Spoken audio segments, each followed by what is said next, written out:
सभी, आशा करता हूँ आप सभी स्वस्थ हैं, अच्छे हैं और घर पर रहकर आप अपनी पढ़ाई कर रहे हैं। आप सभी का आपके अपने YouTube channel the exam day practice zone में स्वागत है। आप सभी इसको सब्सक्राइब कीजिए ताकि स्टडी से रिलेटेड आपको सारी वीडियो प्राप्त होती रहें। ये बिल्कुल फ्री है सब्सक्रिप्शन। अच्छा लगेगा तो लाइक कीजिएगा। आगे बढ़ते हैं। शिक्षा निदेशालय राष्ट्रीय राजधानी क्षेत्र दिल्ली की तरफ से विषय सामाजिक विज्ञान का कार्यपत्रक संख्या 6 प्राप्त हुई है हमें 6, और यह डेट जो है 20 जुलाई 2021 की वर्कशीट है। कक्षा 10वीं क्लास के लिए है। विद्यार्थी नाम लिखेंगे, कक्षा अध्यापक का नाम लिखेंगे। आज जो हम पढ़ेंगे वो क्या पढ़ेंगे? खनिज, मिनरल्स। 6 क्लास से आप कुछ ना कुछ खनिज के बारे में पढ़ते आ रहे, जानते आ रहे हैं, और यहाँ तक कि आप अपने दैनिक जीवन में, यानी कि आप अपने घर में और अपने जीवन में भी इसको पाएंगे। आइए इसको समझते हैं और करते हैं। प्राकृतिक रूप से प्राप्त ऐसे तत्व जिनकी एक निश्चित रासायनिक संरचना होती है उन्हें हम खनिज कहते हैं, यानी कि हमें प्राकृतिक रूप से प्राप्त होते हैं। ठीक है, मानव नहीं बनाता इन्हें। तो इस तरीके से यहाँ तक एक परिभाषा के तौर पे हम पढ़ सकते हैं इसे। प्राकृतिक रूप से प्राप्त ऐसे तत्व जिनकी एक निश्चित रासायनिक संरचना होती है उन्हें हम खनिज कहते हैं। भूवैज्ञानिकों के अनुसार खनिज एक प्राकृतिक रूप से विद्यमान समरूप तत्व है जिनकी एक निश्चित आंतरिक संरचना है। तो ये दो परिभाषा हो गई। एक तो साधारण परिभाषा जो हम सुनते आ रहे हैं, पढ़ते आ रहे हैं, हमें पता होनी चाहिए, और एक है भूवैज्ञानिकों के अनुसार। भूवैज्ञानिक यानी भूमि से संबंधित वैज्ञानिक जो उस पर एक्सपेरिमेंट करते रहते हैं। ठीक है, इनका कहना क्या है कि कोई खनिज है तो उसके अंदर जो गुण होंगे जो वो एक जैसे होंगे। ठीक है, तो इस तरीके से कहना तत्व एक निश्चित आंतरिक संरचना है, इसका कहने का मतलब ये है। खनिज प्राकृतिक में अनेक रूपों में पाए जाते हैं जिसमें कठोर हीरा व नरम चूना तक सम्मिलित है। तो प्राकृतिक रूप से जो हमें जो खनिज मिलते हैं उसमें सबसे कठोर अगर पूछा जाए तो आपको बताना है सबसे कठोर कौन सा खनिज है? हीरा। और उसकी प्रकृति के ऊपर निर्भर करता है, कठोर से कठोर और नरम से नरम भी पाई जाती हैं, नरम चूना तक सम्मिलित है। खनिज हमारे जीवन के अनिवार्य भाग हैं। खनिज क्या है? हमारे जीवन के अनिवार्य भाग हैं। लगभग हर चीज़ जो हम इस्तेमाल करते हैं, एक छोटी सी सुई से लेकर एक बड़ी इमारत तक, सभी खनिजों से बने हैं। देखिए, मैंने बताया था ना आपको, हमारे दैनिक जीवन में काम आता है और हमारे घर में काम आता है। कारें, बसें, रेलगाड़ियाँ, हवाई जहाज़ सभी खनिजों से ही बने हैं। धरती से प्राप्त ऊर्जा के साधनों से चलते हैं, यानी खनिज से बने हुए हैं, और धरती से जो प्राप्त हो रही है ऊर्जा के साधनों से ये चलते हैं। सामान्य और वाणिज्यिक व्यापारिक उद्देश्य हेतु खनिज निम्न प्रकार से वर्गीकृत किए जाते हैं। तो मुख्य रूप से इसको वर्गीकृत किया गया है। इस वर्कशीट को आप अपने सामाजिक विज्ञान के नोटबुक में साफ सुथरा करेंगे और इस तरीके से ये आप पिक्चर भी बनाएंगे खनिजों का वर्गीकरण, और पेंसिल से या पेन से आप अच्छे से लिखेंगे जिससे आपको याद रहे। खनिज को वर्गीकृत किया गया है मुख्य रूप से किसमें? धात्विक में, अधात्विक में और ऊर्जा खनिज में। अब देखिए, धात्विक के अंदर भी मुख्य रूप से तीन चीज़ों को बांटा गया है। धात्विक के अंदर कैसे? लोह को अलग किया गया है, और अलोह, लोह यानी लोहा से संबंधित, अलोह यानी कि जो लोहा नहीं है। जैसे लोह में कैसे? जिसमें लोहे का अंश हो, यानी कि इसमें लोहे का अंश पाएगा, जैसे लोह ऐस्क, मैग्नीज, निकल व कोबाल्ट आदि। और अलोह यानी कि जिसमें लोहे का अंश नहीं पाया जाता है, जैसे तांबा, सीसा, जस्ता व बक्साइट। ये क्या है? अलोह वाले खनिज हैं। तीसरे में क्या है? बहुमूल्य खनिज। बहुमूल्य खनिज यानी कि जिनका बहुत ज़्यादा मूल्य होता है, जैसे सोना, चांदी, प्लेटिनम आदि। ओके, मतलब जो गहने पहने जाते हैं वो वाले हैं ये सारे।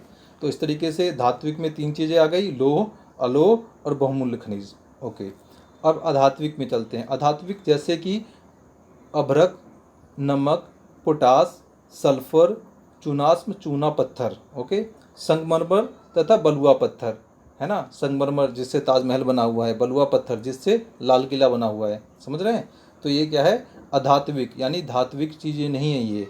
धात्विक यानी कि धात्विक जो हमें ये तीन चीज़ें बांटा, ये धात्विक ना होकर अधात्विक में आ जाते हैं सारी की सारी चीज़ें। तीसरा क्या है? ऊर्जा खनिज।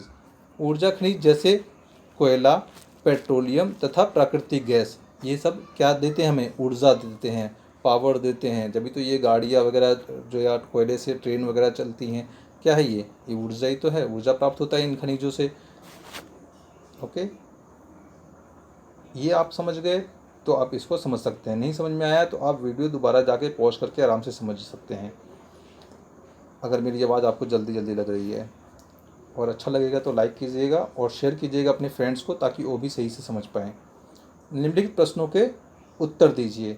अब अगर आपको ये आसान सी वर्कशीट समझ में आई हो तो इन प्रश्नों के उत्तर आप देंगे, जिससे पता चलेगा कि हाँ, आपको क्लियरिटी समझ में आ चुकी है। चलिए आपकी कुछ मदद करते हैं इन प्रश्नों को हल करने में। पहला प्रश्न क्या है, खनिज किसे कहते हैं? तो सबसे पहली लाइन हमने पढ़ी थी, खनिज किसे कहते हैं। तो हमने पढ़ा था क्या, एक लाइन यहाँ से, प्राकृतिक रूप से प्राप्त ऐसे तत्व जिनकी एक निश्चित रासायनिक संरचना होती है उन्हें हम खनिज कहते हैं। देखिए ये आ गया पहले का आंसर, यहाँ से लेकर के यहाँ तक। ओके, दूसरा क्या पूछ रहा है, दैनिक जीवन में प्रयोग किए जाने वाले किन्हीं 3 धात्विक और अधात्विक खनिजों के नाम लिखिए। कौन से? हमारे दैनिक जीवन में, यानी कि हम जो प्रयोग कर रहे हैं दैनिक जीवन में, रोज़मर्रा ज़िंदगी में प्रयोग किया जा रहा है, 3 धात्विक और 3 अधात्विक खनिजों के नाम लिखना है। तो एक तरफ लिख देंगे धात्विक और एक तरफ लिख देंगे अधात्विक। तो यहाँ पर 1, 2 और 3 इस तरीके से लिख कर करना है। तो दैनिक जीवन में धात्विक में क्या आ जाएगा, लोहा। लोहा आप दैनिक जीवन में यूज कर रहे हैं। चाकू आपका किस चीज़ का, लोहे का है। ठीक है, गेट आपके दरवाज़ा किस चीज़ का, लोहे का है या स्टील का होगा। ठीक है, इस तरीके से। और दूसरी चीज़, और एक तो लोहा हो गया, दूसरी चीज़ें क्या हो गई बताइए।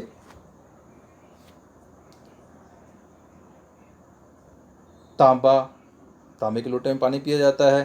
ठीक है, सीसा, जस्ता, बॉक्साइट। ठीक है, इसमें से आप 3 कोई चीज़ें लिख सकते हैं। नॉर्मली क्या है, लोहा, तांबा और आप लिख सकते हैं सोना चांदी, है ना। सोना चांदी का भी तो डेली प्रयोग कर ही रहे हैं आप। तो इस तरीके से धात्विक और अधात्विक में, अधात्विक में क्या लिख देंगे आप, अधात्विक के अंदर आप लिखेंगे नमक। नमक का प्रयोग करते हैं। सल्फर, ठीक है ना, चूना पत्थर, संगमरमर। ठीक है, दैनिक जीवन में संगमरमर तो मान लीजिए नहीं लिखेंगे तो आप लिख सकते हैं नमक और सल्फर, चूना पत्थर, इस तरीके से आप लिख सकते हैं अधात्विक में। इस तरीके से आपका ये दूसरा क्वेश्चन कंप्लीट होता है। तीसरा क्या है, ऊर्जा का प्रयोग हम किस प्रकार के कार्यों के लिए करते हैं। अब ऊर्जा का प्रयोग हम किस प्रकार के कार्यों के लिए करते हैं, तो अगर आप ऊर्जा शब्द को समझ गए तो आप इसका आंसर लिख सकते हैं। ऊर्जा यानी कि हमें शक्ति मिलती है। हमें जैसे हम खाना खाते हैं तो हमें शक्ति मिलती है कार्य करने के लिए ना, कुछ भी कार्य करने के लिए। हम खाना नहीं खाएंगे कई दिनों तक तो कैसा हो जाता है हमारा शरीर, तो खाने से हमें क्या मिलती है, ऊर्जा मिलती है। उसी तरीके से यहाँ पर जो ऊर्जा की बात की जा रही है वो खनिज से संबंधित बात की जा रही है। तो ऊर्जा का प्रयोग हम किन प्रकार के कार्यों के लिए करते हैं, तो ऊर्जा का प्रयोग हम किन प्रकार के कार्य के लिए करते हैं। पहले ऊर्जा बताइए, खनिज से संबंधित ऊर्जा कौन से हैं जो खनिज ऊर्जा खनिज वाले थे। ये देखिए ऊर्जा खनिज लास्ट में जो बताया गया था, ऊर्जा खनिज। ऊर्जा खनिज तो क्या कह रहा है ये, ऊर्जा का प्रयोग हम किस प्रकार के कार्यों के लिए करते हैं। तो यहाँ लिखेंगे पहला क्या, पेट्रोल। पेट्रोल खनिज है पेट्रोल। अब आप लिखिए यहाँ पे लिखिए कि पेट्रोल का प्रयोग करके गाड़ियाँ चलती हैं। ठीक है, दैनिक जीवन में प्रयोग कर रहे हैं नहीं कर रहे हैं, किन कार्यों के लिए करते हैं, पेट्रोल से गाड़ियाँ चलती हैं। दूसरा क्या लिखेंगे बताइए,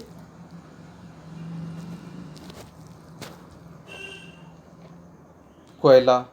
कोयला से क्या होती है, रेलगाड़ी चलती है। पहला पेट्रोल, दूसरा कोयला। कोयला के प्रयोग से रेलगाड़ियाँ चलती हैं। ठीक है, तीसरा क्या लिखेंगे, प्राकृतिक गैस। प्राकृतिक गैस ब्रैकेट में सीएनजी। सीएनजी क्या है, प्राकृतिक गैस ही तो है, शक्ति तो है, ऊर्जा ही तो है सीएनजी। आपने देखा होगा ना बसों पे लिखा रहता है सीएनजी, तो क्या है ये, प्राकृतिक गैस है।